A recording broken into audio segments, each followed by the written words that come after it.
Hello दोस्तों, my YouTube channel Dev study centre में आपका दोस्तों स्वागत है।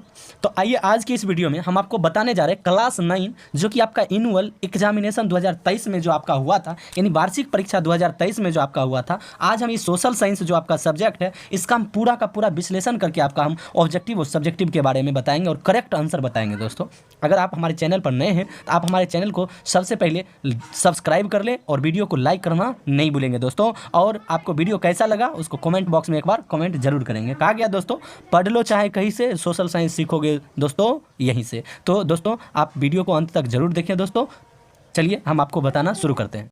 पहला दोस्तों आपका क्वेश्चन है। दोस्तों देखिए क्या कह रहा है आपका पहला क्वेश्चन है, उत्माशा अंतरिक्ष की खोज किसने की? तो इसका आंसर हो जाएगा दोस्तों डी नंबर, बार्थोलोमियो डियाज। ये दोस्तों हिस्ट्री का आपका पहला चैप्टर का क्वेश्चन है दोस्तों। इसका आंसर क्या होगा? बार्थोलोमियो डियाज हो जाएगा। आप टिक करते जाइएगा दोस्तों, मिलाते जाइएगा आपका कितना सही हो रहा है। अब दूसरा प्रश्न देखेंगे क्या कर रहा है। फ्रांस की राज क्रांति के समय वहाँ का राजा कौन था?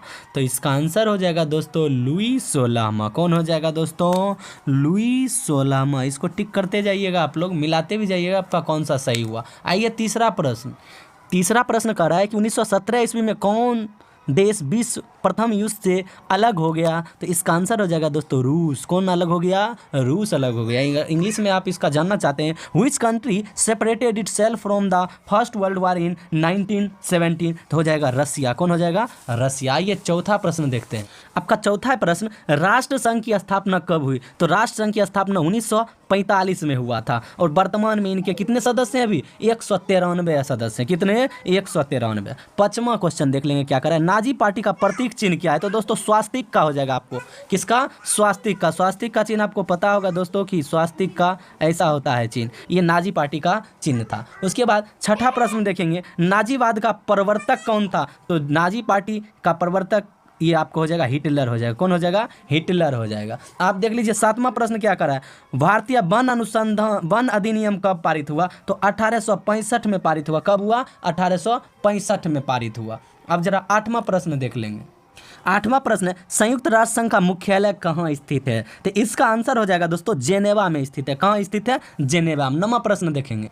आपका नौवां प्रश्न है, अमेरिकी संविधान कब लागू हुआ? 1789 ईस्वी में। लेकिन अमेरिका आजाद कब हुआ था? 1776 ईस्वी में। 10 नंबर देख लीजिए क्या कह रहा है, मॉन्टेस्क्यू ने कौन सी पुस्तक लिखी? विधि की आत्मा, जिसको कानून की आत्मा भी कहा जाता है। 11वां, द्वितीय विश्व युद्ध का आरंभ कब हुआ? 1939 में। खत्म हुआ 1945 में। ये भी याद रख लीजिएगा। 12वां, संताल विद्रोह का नेता कौन था? तो सिंधु और कान्हू। कौन था? सिंधु और कान्हू था। 13वां प्रश्न देखेंगे। 13वां प्रश्न है, संयुक्त राष्ट्र संघ का नामकरण किसके द्वारा किया गया? तो फ्रैंकलिन डी रूजवेल्ट के द्वारा। फ्रैंकलिन डी रूजवेल्ट के द्वारा। 14वां प्रश्न आप देखेंगे दोस्तों, आपको एक एक प्रश्न का हल बताएंगे अच्छा ढंग से। आप नए चैनल पर नए हैं तो वीडियो को लाइक सब्सक्राइब आप करना नहीं भूलेंगे। 14वां प्रश्न, 14वां है, क्षेत्रफल की दृष्टि से भारत का विश्व में कौन सा स्थान है? तो आपको पता होगा क्षेत्रफल की दृष्टि से भारत का विश्व में स्थान 7वां है। कौन है? 7वां है। 15 नंबर, भारतीय मानक समय ग्रीनविच स्टैंडर्ड टाइम से कितने घंटे आगे है? तो 5.5 घंटा, यानी 5.1/2 तो 5.5 घंटा। ये ज्योग्राफी का प्रश्न है दोस्तों, ये भी ज्योग्राफी का प्रश्न। उसके बाद 16वां नंबर प्रश्न करा, निम्न कारकों में से कौन जलवायु को प्रभावित नहीं करता है? तो जलवायु को प्रभावित देशांतर नहीं करता है, क्या कि अक्षांश, ऊंचाई, समुद्र की दूरी सब जलवायु को प्रभावित करता है लेकिन देशांतर प्रभावित नहीं करता। 17 नंबर प्रश्न देखेंगे, विश्व में सबसे अधिक वर्षा किस स्थान पर होती है? तो मौसिनराम में। मौसिनराम में, जो कि मेघालय में स्थित है। कहाँ में? मेघालय में। 18वां प्रश्न देख लीजिए, भारत एवं पाकिस्तान के बीच कौन सी सीमा रेखा का नाम है? तो रेड क्लिफ रेखा। ये आपको जो है मैकमोहन भारत और चीन के बीच होगा। ये red Cliff Bharat Pakistan. 19 number देख। 19 नंबर क्या कर रहा है, किस देशांतर को भारत की मानक यमोत्तर रेखा माना गया? तो 82 डिग्री 30 मिनट को पूर्वी देशांतर को भारत का यमोत्तर रेखा माना गया। 20 नंबर क्या कर रहा है, ब्रह्मपुत्र नदी को बांग्लादेश में किस नाम से जाना जाता है? तो ब्रह्मपुत्र नदी को बांग्लादेश में जमुना के नाम से जाना जाता है। किस नाम से? जमुना के नाम से। 21 नंबर प्रश्न देख लीजिएगा, गंडक नदी नेपाल में किस नाम से जानी जाती है? तो नारायणी नदी के नाम से। 22 नंबर जरा देखिएगा, कांवर झील कहाँ स्थित है? तो दोस्तों बेगूसराय में, अपना ही बेगूसराय जिला में स्थित है। 23 नंबर आपको बताएंगे अभी। 23 नंबर का रहा है भारत में वन्य जीव संरक्षण अधिनियम कब लागू किया गया? तो आपको याद होगा कि 1972 में लागू किया गया दोस्तों। इस देश में कंगारू पाए जाते हैं तो आपको याद ही होगा ऑस्ट्रेलिया। उसके बाद भारत में सर्वाधिक साक्षरता दर किस राज्य, मतलब ज्यादा पढ़ल लिखल किस राज्य में है? तो केरल में। उसके बाद है निम्न देशों में कौन विषुवत रेखा के नजदीक है? तो इसका आंसर हो जाए भूटान। कौन? भूटान। 27 नंबर आप देखिएगा बांग्लादेश कब स्वतंत्र हुआ? 17 दिसंबर 1971 को स्वतंत्र हुआ था। अब 28 नंबर प्रश्न अब कह रहा है कि सिंधु जल समझौता कब हुआ दोस्तों? पता होगा 1960 में हुआ था। कब हुआ? 1960 में हुआ। 29 नंबर देखेंगे। वीडियो अगर अच्छा लगे तो वीडियो को लाइक सब्सक्राइब करते रहिए दोस्तों। 29 नंबर है दोस्तों कोसी नदी का उद्गम स्थल। कोसी नदी का उद्गम स्थल इसमें 3 ऑप्शन दे लेने हैं दोस्तों, तो ये आपका चौथा हो जाएगा, इनमें से कोई नहीं। जरा ध्यान दीजिए, कह रहा है कि निम्न में 30 नंबर निम्न में कौन सी नदी सांगपो के नाम से जानी जाती है? तो ब्रह्मपुत्र नदी सांगपो के नाम से जानी जाती है। उसके बाद देख लीजिए 31 नंबर प्रश्न सार्वभौम वयस्क मताधिकार प्रदान करने वाला प्रथम देश हो जाएगा न्यूजीलैंड, जो कि 1893 ईस्वी में हुआ था इसको प्रदान। उसके बाद 32 नंबर प्रश्न देख लीजिए क्वामे नक्रुमा किस देश से है? तो ये घाना देश के प्रधानमंत्री और राष्ट्रपति दोनों बने थे। 33 नंबर लोकतंत्र में शासन कौन करता है? आपको पता होगा कि जनता के द्वारा किया गया शासन को लोकतंत्र शासन कहते हैं। आप 34 में आइए। भारतीय संविधान सभा की प्रारूप समिति के अध्यक्ष कौन थे? तो आपको याद ही होगा भीमराव अंबेडकर। उसके बाद 35 मताधिकार की आयु 21 से घटा करके 18 वर्ष कब की गई? मताधिकार यानी वोट देने का अधिकार पता होगा आपको 61वें संविधान संशोधन 1989 ईस्वी में किया गया। 61वें संविधान संशोधन में किया गया। उसके बाद देख लीजिए 36 नंबर क्या करा? निम्न में क्या मौलिक अधिकार नहीं है दोस्तों? संपत्ति का अधिकार मौलिक अधिकार नहीं है, इसको निकाल दिया गया। इसके बदले में शिक्षा के अधिकार को पहुंचा दिया गया। 37 नंबर में देख लीजिए क्या कर रहा है? सर्वोच्च न्यायालय के न्यायाधीश की नियुक्ति कौन करता है? तो ये अपने राष्ट्रपति करता है दोस्तों, दूसरा कोई नहीं आता है करने के लिए। और निम्न में से किस राज्य में द्विसदनीय विधायिका नहीं है? द्विसदनीय का मतलब होता है दोस्तों कि विधानसभा और विधान परिषद। विधानसभा और विधान परिषद भारत देश में मात्र 6 राज्य में, जो कि उसमें बिहार, उत्तर प्रदेश, महाराष्ट्र तो है, असम में नहीं है, याद रखिएगा। आप देखेंगे 39 का है भारत के सर्वोच्च न्यायालय का गठन कब हुआ?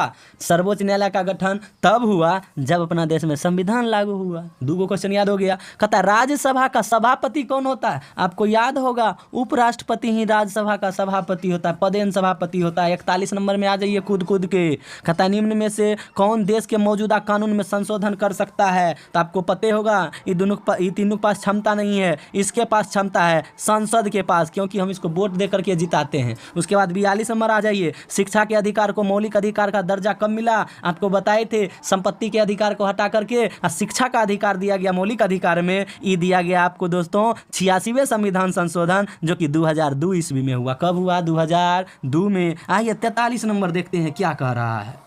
43 का उत्पादन का सक्रिय साधन है। हम कोई भी वस्तु का उत्पादन तभी न करेंगे जब श्रम मजदूर होगा तब करेंगे, है कि नहीं है? उसके बाद देख लीजिए 44 नंबर क्या कर रहा है? 44 नंबर आपको कह रहा है भूमि का पारिश्रमिक क्या कहलाता है दोस्तों? तो लगान कहलाता है। क्या कहलाता है? लगान। यही क्वेश्चन आपको बदल दे पूंजी का पारिश्रमिक क्या कहलाता है, तब वो स्थिति में ब्याज लिखें। क्या कि ककरो रुपया दीजिए तो उसे आप ब्याज लेते हैं, लेकिन भूमि अगर किसी को देते तो उसे लगान लेते हैं, टैक्स जिसको बोलते हैं। 45 में क्या कर रहा है? जरा ध्यान से आप देख लीजिए। गरीबी के दुष्चक्र की अवधारणा किसने दी? रेगनर नर्क्स ने दिया था। किसने? रेगनर नर्क्स ने दिया था। 46 में आइए देश की प्रमुख आर्थिक समस्या क्या है? गरीबी, बेरोजगारी, पूंजी का अभाव। डी में लिखो है इनमें से सभी, आप भूलेंगे नहीं कभी। अब है 47 क्या कह रहा है? निम्न में से क्या नगदी फसल है? नगदी वैसे फसल जिसको जैसो तुरंत काट के बेच दिया जाता है, वही क्या कहलाता है? नगदी फसल। तो वो उसमें हो जाएगा दोस्तों ईख। क्या हो जाएगा? ईख हो जाएगा। अब 48 नंबर बताएंगे अभी। 48 क्या करा? बिहार में जीवन निर्वाह का मुख्य साधन क्या है? लोग कौन सी पर जीता है दोस्तों? तो यहाँ पर कृषि पर जीता है। क्या चीज पर? कृषि, खेती पर बिहार में। 49 नंबर प्रश्न देखेंगे। क्या करा? 49 खाद्यान्न का बफर स्टॉक किस संस्था द्वारा किया जाता है? स्टॉक सरकार करती है। तो स्टॉक कौन कंपनी करेगा? आपको पता होगा एफसीआई। कौन कंपनी? एफसीआई। 50 नंबर प्रश्न क्या कर रहा है? जरा ध्यान से देखिएगा। न्यूनतम मजदूरी अधिनियम कब पारित किया गया दोस्तों? आपको याद होगा या नहीं होगा कोई दिक्कत नहीं है, हमको तो निश्चित याद है। ये जो है सो 1948 में पारित हुआ। अब 51 नंबर देख लीजिए। उत्पादन के प्रमुख साधन कितने हैं? तो उत्पादन के प्रमुख साधन 4 हैं। अब 52 नंबर में आ जाइए। तीव्र ज्वर का क्या कारण है? तो हो जाएगा इसमें दोस्तों इसका आंसर इनमें से कोई नहीं, क्या हो जाएगा, इनमें से कोई नहीं। आइए 53 नंबर देखते हैं क्या कर रहा है। अब दोस्तों 53 नंबर क्या कर रहा है, एंथ्रेक्स क्या है, बड़ा लाजवाब क्वेश्चन है, अति सूक्ष्म जीवाणु है दोस्तों। 54 में आ जाइए दौड़ के। 54 क्या कर रहा है, भोपाल में रासायनिक गैस रिसाव कब हुआ था, तो एकदम ए नंबर में पहुंचल है 1984। और क्वेश्चन पूछ देता कौन सा गैस का रिसाव हुआ, तो मिथाइल आइसोसाइनाइट, आइसोसाइनाइट याद रख लीजिएगा जरा आप। हाँ 55 में आ जाइए, क्या कर भारत में पहला परमाणु ऊर्जा उत्पादन केंद्र कहाँ स्थापित हुआ था, एकदम आपके सामने में सी नंबर ऑप्शन है तारापुर। अब पूछ देगा किस राज्य में है, तो महाराष्ट्र भी मारेंगे, कोई दिक्कत नहीं। आ जाइए 56 में कूद कूद के। करा किस नदी को बिहार का शोक कहा जाता है, तो कोसी नदी को। क्वेश्चन भी पूछे हुए सब्जेक्टिव में, कोसी नदी को बिहार का शोक क्यों कहा जाता है, उसका भी आंसर हम आपको बताएंगे, तो आप अंतिम तक जरूर देखिएगा। वीडियो अच्छा लगे तो वीडियो को लाइक करके सब्सक्राइब करके कमेंट करना तो भूल से भी नहीं भूलिएगा। चलिए आ जाइए 57 नंबर प्रश्न क्या करा है, सर्वप्रथम परमाणु बम कहाँ गिराया गया, आपको पता होगा जापान के हिरोशिमा पर गिराया गया था। अब 58 नंबर क्या कर रहा है, जरा बढ़िया से देखेंगे उसको। कह रहा है कि पूंजी के अंतर्गत शामिल है, तो दोस्तों कच्चा माल, मशीन, कारखाना, इनमें से सभी हो जाएगा दोस्तों, बिना पूंजी की सब काम होने वाला है। आइए 59 नंबर। 59 में क्या कर रहा है दोस्तों, ध्यान पूर्वक देखिएगा कि कह रहा है प्रत्यक्ष रूप से मानवीय आवश्यकताओं को संतुष्ट करने वाली वस्तुएं क्या है, तो उपभोग वस्तु। उपभोग मतलब खर्च करने वाले वस्तु, उपभोग वस्तु कहलाता है। 60 नंबर, शिक्षक का कार्य क्या कहलाता है, शारीरिक तो होगा नहीं, देह हाथ से तो नहीं है ना बच्चा को पढ़ाता है, मानसिक श्रम हो जाएगा। मानसिक श्रम यानी दिमागी काम के द्वारा पढ़ाया जाता है। 61, बिहार में सर्वाधिक जनसंख्या घनत्व किस जिले का है, तो हो जाएगा आपको दोस्तों पटना। कौन जिले, पटना। चले आइए आप 62 नंबर में क्या कह रहा है, विषुवत रेखा क्या है आपका क्वेश्चन, विषुवत रेखा है, तो ये आपको हो जाएगा 23.1/2 डिग्री उत्तरी अक्षांश, क्या हो जाएगा, उत्तरी अक्षांश। 63 में आएंगे अभी दौड़ के। 63 में पाकिस्तान की राजधानी कहाँ है, तो आपको पता होगा दोस्तों इस्लामाबाद, बहुत बच्चा लाहौर में मार दिया होगा। चलिए 64। चलिए आप क्या कर रहा है, किस नदी की धुआंधार प्रपात स्थित है, तो आपका पहले ही क्वेश्चन का आंसर दिया हुआ है नर्मदा, तो भटकने की जरूरत भी नहीं है। 65, किस नदी को दक्षिण की गंगा कहा गया है, तो गोदावरी को दक्षिण की गंगा या बूढ़ी गंगा कहा गया है। अब यहाँ पर है 66 नंबर, भरतपुर पक्षी विहार कहाँ स्थित है, तो आपको पता होगा राजस्थान में। कहाँ, राजस्थान। अब इसका नाम बदल के केवला देव राष्ट्रीय उद्यान कर दिया गया दोस्तों। तो केवला देव भी पूछे तो आपको हर बनाना नहीं है और आंसर घर बनाना नहीं है। 67 में क्या कह रहा है, निम्न राज्यों में किसकी सीमा बांग्लादेश को नहीं छूती है, तो किसकी सीमा नहीं छूती है, तो इसमें हो जाएगा नागालैंड की। किसकी, नागालैंड की। आइए 68 नंबर। 68 कह रहा है प्रत्येक वर्ष किस दिन को संयुक्त राष्ट्र दिवस के रूप में मनाया जाता है, तो आंसर हो जाएगा दोस्तों 24 अक्टूबर। कितना अक्टूबर, 24 अक्टूबर। आइए 69 नंबर क्वेश्चन है, निम्न में से संसार का सर्वोच्च शिखर कौन है, तो माउंट एवरेस्ट 8850 मीटर, किलोमीटर नहीं बोलना है, मीटर बोलना है दोस्तों। उसके बाद है 70, सन 2011 की जनगणना के अनुसार भारत में लिंगानुपात क्या है, तो आपको पता होगा 940। कितना, 940। अगर आपसे कोई पूछ दे कि सन जो है सो 2011 से पहले, वहाँ पर हो जाएगा 1930। 11 में पूछे तो 1940। आज 71 में क्या कर रहा है कि आगस्तो पिनोसे किस देश का तानाशाह था, तो आपको पता होगा इसका पूरा नाम था जनरल आगस्तो पिनोसे, जो कि 17 वर्षों तक चिली देश पर शासन किया था। कौन देश पर, चिली देश पर। लोकतांत्रिक का आपका बुक का पहला चैप्टर में दिया गया है दोस्तों। अब 72 नंबर देख लीजिए, भूदान आंदोलन किसके नेतृत्व में चलाया गया, तो इसका हो जाएगा आचार्य विनोबा भावे। किसका, विनोबा भावे। 73 में आइए, 73 है हिटलर का जन्म कहाँ हुआ, आपको पते होगा, जन्म तो जो से जर्मनी में हुआ। ये 74 में क्या कह रहा है, 74 में है आपका कि बांग्लादेश का पूर्व का नाम क्या था, तो बस कुछ नहीं, पूर्वी पाकिस्तान। क्या नाम था, पूर्वी पाकिस्तान। 75, निम्न में कौन उत्पादक है, उत्पादक पूछ रहा है, समझ गए, तो यहाँ पर ध्यान से बनाना है। उत्पादन कोई नहीं करता है, तो इसका आंसर इनमें से कोई नहीं। चलिए 76 नंबर है, पैदल चलते समय हमें किस तरफ चलना चाहिए। आप बच्चे में पढ़े होंगे दोस्तों कि घर से लेकर के, स्कूल से लेकर के आपको बताया गया होगा बाईं तरफ चलना चाहिए। 77 नंबर है क्वेश्चन, रेड इंडियन किसे कहा जाता है, तो अमेरिकी मूल निवासियों को क्या कहा जाता है, रेड इंडियन। आइए हम 78 नंबर जानेंगे।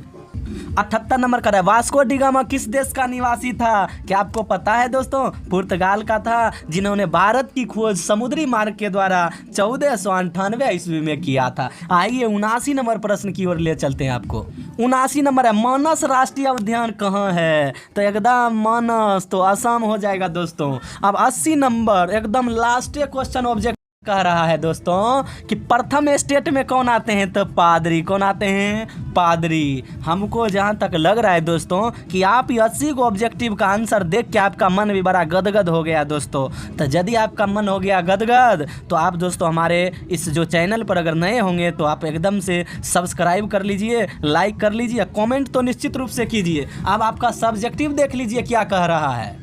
इस सब्जेक्टिव जो आप देख रहे हैं दोस्तों, ये इतिहास का है, इधर राजनीतिक विज्ञान का है दोस्तों। ये जो भी आप सब्जेक्टिव देख रहे हैं बड़ा ही आसान सब्जेक्टिव दिया गया है। इधर भी हम आपको दिखाते हैं और विषय, इधर देख रहे होंगे अर्थशास्त्र का है ये दोस्तों। उसके बाद देखते होंगे भूगोल का है इधर। तो आपको कुल मिलाकर के सब्जेक्टिव भी देखे होंगे तो बहुत ही आसान ये सब्जेक्टिव है दोस्तों। अगर आप ये सब्जेक्टिव का आंसर आप देखना चाहते हैं तो आप हमारे चैनल में जा कर के एकदम सब्सक्राइब निश्चित रूप से कर लेंगे। उसके बाद आप कमेंट बॉक्स में एक बार कमेंट करें कि आपको सब्जेक्टिव देखना है, फिर हम आपको उसका लिंक भेज देंगे दोस्तों। अगर ये वीडियो अच्छी लगी तो ये वीडियो को आप लाइक करके सब्सक्राइब करके शेयर करना भूलिएगा नहीं, और कमेंट में आप हमको बता दीजिएगा आपको वीडियो कैसा लगा। फिर मिलते हैं दोस्तों अगले वीडियो में। Thank you.